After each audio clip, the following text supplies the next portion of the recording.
हमारी और आपकी पत्रिका में केतु की मौजूदगी इस बात की द्योतक है कि उस भाव से संबंधित जिस भाव में केतु बैठा हुआ है, हमारे कुछ पेंडिंग कर्माज अभी बैलेंस हैं।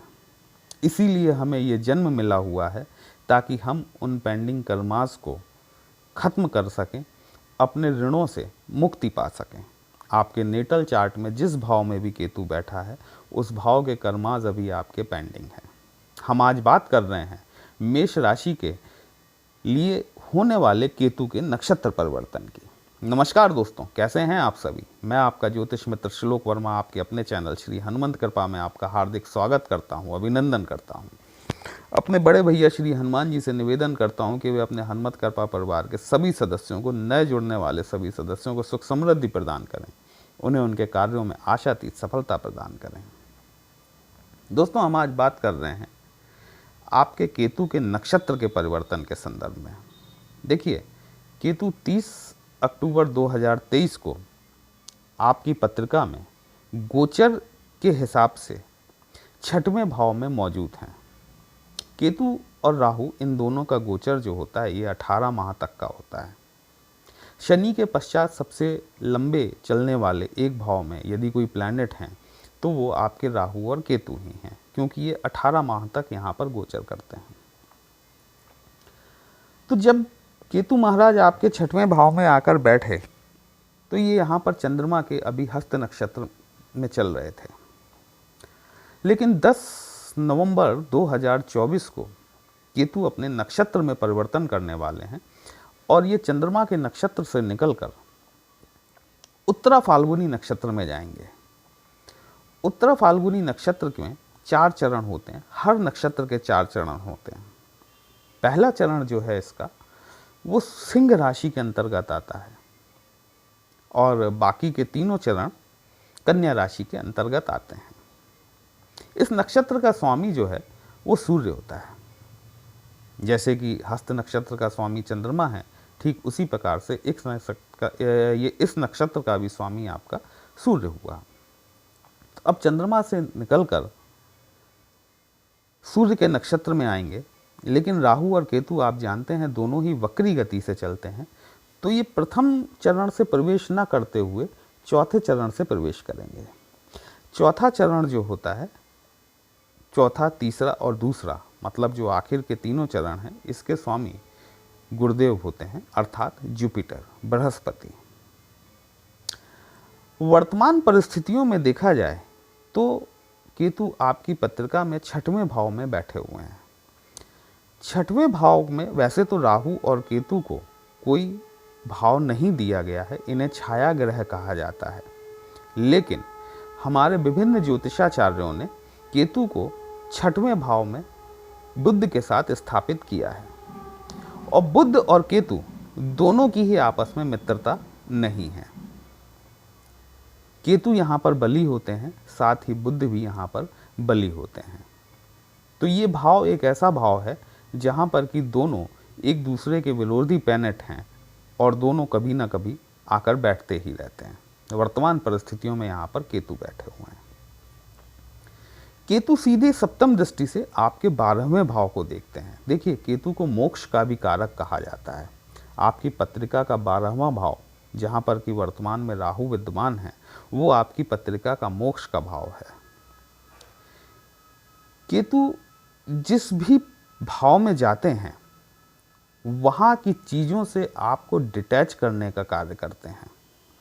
हम होते भी हैं, ऐसी बात नहीं है कि हम नहीं होते, हम डिटैच होते हैं, लेकिन चूंकि हम सांसारिक जीव हैं, बंधनों में बंधे हुए हैं, हर 18 माह बाद जब केतु उस भाव से निकल जाते हैं तो हम पुनः उसी भाव में, उस भाव से संबंधित चीज़ों के प्रति, चाहे वो सजीव हों अथवा निर्जीव हों, हम उनके प्रति पुनः अटैच हो जाते हैं और ये लगाव हमारा पुनः बन जाता है।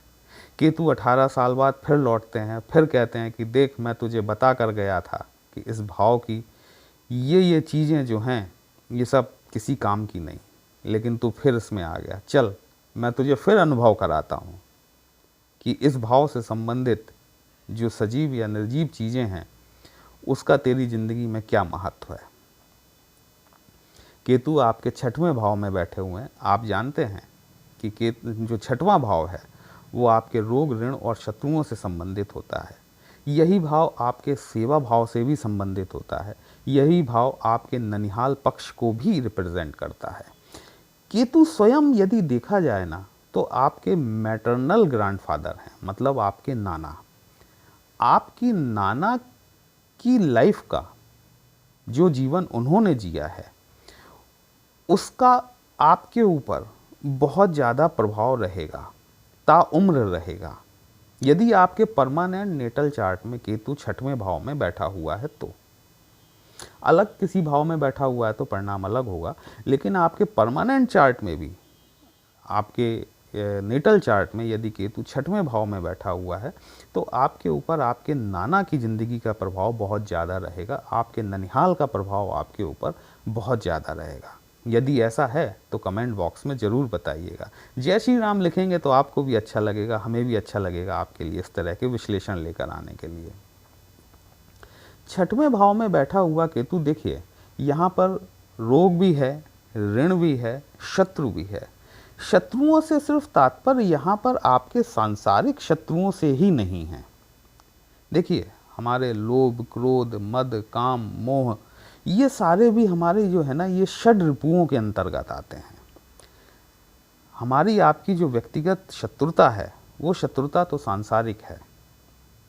यहाँ जब केतु बैठते हैं तो केतु आपको इन चीज़ों का अनुभव कराते हैं और आपको इन चीज़ों से डिटैच करने का प्रयास करते हैं। आपको लोभ, मोह, काम, मद, क्रोध, ये जो षड रिपु हैं ना, जिनको 6 शत्रु माना गया है किसी भी इंसान की ज़िंदगी में, इन शत्रुओं के ही सबसे बड़ा रोल होता है। और इन्हीं शत्रुओं की वजह से हमारी सारी कामनाएं, हमारी सारी वासनाएं, हमारे सारे शत्रु, ये सभी इन षड रिपुओं की वजह से ही उत्पन्न होते हैं। छठवें भाव में बैठा हुआ केतु आपको इन सभी से डिटैच करने का कार्य करता है, यहाँ से अलग करता है आपको। आपसे कहता है कि लोभ छोड़ दे, आपसे कहता है कि मोह छोड़ दे, क्रोध छोड़ दे। आप करते भी हैं, लेकिन जब अप्रैल में यहाँ से, चूँकि देखिए प्लैनेट है, वो तो अपना कार्य करेगा, वो आपको मजबूर कर देगा कि आप उन चीज़ों से डिटैच हो जाएं। और इस चीज़ को आपने 30 अक्टूबर के बाद से महसूस भी किया होगा। केतु आपका सेवा भाव भी है। सेवा भाव से तात्पर्य सिर्फ यहाँ आपकी नौकरी से ही संबंधित नहीं है। यदि आप किसी धर्म स्थल की सेवा भी करते हैं तो निश्चित तौर पर आपको केतु ने लाभ दिया होगा, लेकिन यदि आप नहीं करते हैं तो फिर आपको केतु ने आपके जॉब में कहीं ना कहीं प्रॉब्लम्स जरूर क्रिएट की होंगी। आपने इस चीज़ को महसूस किया होगा कि 30 अक्टूबर 2023 के बाद से आपके जॉब में अचानक से परेशानियां बढ़ गई हैं। चलिए, अब ये तो बात हुई केतु की, लेकिन अब केतु जो है आपके उत्तरा फाल्गुनी नक्षत्र में जा रहे हैं। उत्तरा फाल्गुनी नक्षत्र में चूंकि आप जानते हैं कि चंद्रमा और केतु की आपसी मित्रता नहीं है, अभी तक ये चंद्रमा के नक्षत्र में गोचर कर रहे थे। राहु सूर्य को ग्रहण लगाने का कार्य करते हैं, वहीं चंद्रमा केतु चंद्रमा को ग्रहण लगाने का कार्य करते हैं। तो अब जो है आपका चंद्रमा भी फ्री होने वाला है और साथ ही आपके केतु देव उत्तरा फाल्गुनी नक्षत्र में प्रवेश करने वाले हैं। जब ये उत्तरा फाल्गुनी नक्षत्र में प्रवेश करेंगे तो चौथे चरण से प्रवेश करेंगे, जो कि बृहस्पति के अंतर्गत आता है, जुपिटर के अंतर्गत आता है। देखिए, पहली चीज़ ये कि चंद्रमा जब आपका फ्री होगा तो चंद्रमा आपके चतुर्थ भाव के स्वामी होते हैं, आपके सुख स्थान के स्वामी होते हैं, भूमि भवन वाहन के स्वामी होते हैं। यदि 30 अक्टूबर 2023 से आपको इस चतुर्थ भाव से लेकर कोई समस्याएं आ रही थी, आपको माता के स्वास्थ्य में कोई समस्या आ रही थी, 10 नवंबर के बाद से आपको उन चीज़ों में सुधार देखने को मिलेगा। यदि आप कोई भूमि भवन प्रॉपर्टी खरीदना चाह रहे हैं, आपके लिए निसंदेह शुभ योग बनेंगे, आप वो प्रॉपर्टी खरीद पाने में सक्षम हो पाएंगे। वहीं क्या होगा कि जब ये गुरु के नक्षत्र में जाएंगे, अब यदि आपकी देखिए गुरु की दशा चल रही है या फिर शुक्र की दशा चल रही है, केतु निसंदेह आपको बहुत अच्छा फल देंगे, लेकिन इसके लिए कंडीशन ये जरूरी है कि आपके पत्रिका में गुरु आपके लिए साधक होने चाहिए। यदि ये मारक अथवा बाधक हुए तो फिर केतु आपको वो पॉजिटिव रिजल्ट्स नहीं दे पाएंगे जो कि इन्हें देना चाहिए। वैसे भी गुरु और केतु का नवम पंचम योग बना हुआ है, लेकिन चंद्रमा के हस्त नक्षत्र में रहने के कारण, चूंकि अपने शत्रु के नक्षत्र में चल रहे थे, तो केतु आपको वो रिजल्ट्स नहीं दे पा रहे थे और गुरु की दृष्टि होने के बावजूद भी आपको वो शुभ फल प्राप्त नहीं हो पा रहे थे। अब यदि आपके नेटल चार्ट में, आपकी पत्रिका में गुरु की स्थिति शुभ है, गुरु पीड़ित नहीं है और केतु ये जब उत्तरा फाल्गुनी नक्षत्र में आएंगे और गुरु के चौथे चरण से प्रवेश करेंगे, तो निसंदेह तौर पर आपको चीज़ों का फ़ायदा मिलना शुरू होगा। अब कैसे फ़ायदा मिल सकता है? आपका अगर कोई प्रमोशन ड्यू था, आपका प्रमोशन हो सकता है, ठीक है। आपके अगर कोई इंक्रीमेंट आपका ड्यू था, आपका इंक्रीमेंट हो सकता है। केतु की पंचम दृष्टि जो है वो आपके दशम भाव पर भी पड़ती है, कार्य क्षेत्र पर, है ना। तो अगर गुरु आपका ठीक है तो केतु आपको पॉजिटिव रिजल्ट दे जाएंगे, और यदि आपका गुरु ठीक नहीं है तो फिर ये समस्याएं आपके लिए बढ़ने वाली हैं। क्योंकि देखिए, गुरु इस समय मंगल के मृगशिरा नक्षत्र में गोचर कर रहे हैं। यहाँ पर एक मंगल की स्थिति भी देखने लायक होगी कि मंगल की आपके चार्ट में क्या स्थिति है। यदि गुरु और मंगल ये दोनों आपके लिए फेवरेबल हैं तो आप यकीन मानिए कि आने वाला जो वक्त है ये आपके लिए सुनहरा वक्त साबित हो सकता है। जैसे मैंने स्टार्टिंग में कहा कि आप करो तैयारी, आ रहे हैं भगवाधारी, तो उसके पीछे रीज़न ये है कि देखिए, हमारे समाज के, हमारे चाहे वो किसी भी धर्म से संबंधित हो, संप्रदाय से संबंधित हो, जो ध्वजा होती है ना, वो ध्वजा उसकी, उस व्यक्ति की, उस समाज की विजय का प्रतीक होती है। और केतु आप जब भी गुरु के साथ में इनकी युति होती है, चाहे वो नक्षत्रों में हो, चाहे किसी भी तरीके से इनकी युति हो, तो वहाँ पर एक ध्वजा योग का निर्माण करता है। ये ध्वजा योग आपकी प्रतिष्ठा की, आपकी मर्यादा की, आपकी विजय को रिफ्लेक्ट करती है।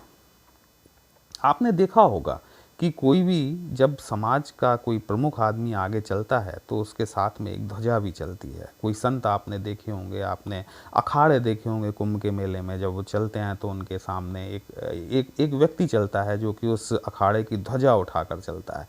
वही ध्वजा का जो वाहक होता है ना, वो केतु होता है। मतलब आपकी विजय की पताका को लेकर जो आगे चल रहा है वो आपका केतु है। लेकिन इसके लिए ज़रूरी है कि गुरु आपका शुभ हो, ठीक है। और चलिए एक उपाय आपके लिए कि अगर कोई इमरजेंसी केस फंसा हो, मान लीजिए कोई पेशेंट है और आपको उसे हॉस्पिटल लेकर जाना है, कोई इमरजेंसी है, आपके पास इतना वक्त नहीं है कि आप प्रॉपरली उसे हॉस्पिटल लेके जा सकें, आपको एक केतु का छोटा सा उपाय है। आप उसकी पिलो के नीचे, अर्थात उसकी तकिया के नीचे एक कैंची रख दीजिए। मुझे नहीं पता कि आपको ये उपाय किसी ने बताया या नहीं बताया, लेकिन ये उपाय बड़ा कारगर है, आप करके देखिएगा। अगर कोई ऐसी इमरजेंसी फंसती है तो आप उस पेशेंट की पिलो के नीचे एक कैंची रख दीजिए, छोटी सी कैंची रख दीजिए। आपको इतना टाइम ज़रूर मिल जाएगा कि आप उस पेशेंट को हॉस्पिटल तक पहुंचा सकें। यदि आप केतु से पीड़ित हैं, केतु की पीड़ा से परेशान हैं, ओम केम केतवाय नमः इस मंत्र का जाप करें। और अगर आप दुरंगे आसन पर बैठकर इस मंत्र का संध्या के समय जाप करें, शाम के समय सूर्यास्त के पश्चात, और रुद्राक्ष की माला का उपयोग करें, 108 बार नियमित तौर पर जाप करें, निश्चित तौर पर आपको केतु जनित पीड़ा से मुक्ति मिलेगी। साथ ही यथासंभव शनिवार के शनिवार यदि आप काले और सफ़ेद तिलों से हवन करते हैं, अग्नि प्रज्वलित करके, तो भी आपके केतु देव यदि वो पीड़ा दे रहे हैं तो निश्चित तौर पर शांत होंगे। दोस्तों, विश्लेषण कैसा लगा? यदि अच्छा लगा हो तो चैनल को लाइक, शेयर और सब्सक्राइब जरूर कीजिएगा। हमसे पत्रिका का विश्लेषण कराना चाहते हैं तो हमारा व्हाट्सएप नंबर थंबनेल में दिया गया है, हमसे कांटेक्ट कर सकते हैं। आपकी समस्या का उचित समाधान करने का प्रयास हमारे द्वारा जरूर किया जाएगा। चलिए फिर मिलते हैं, तब तक के लिए जय श्री राम।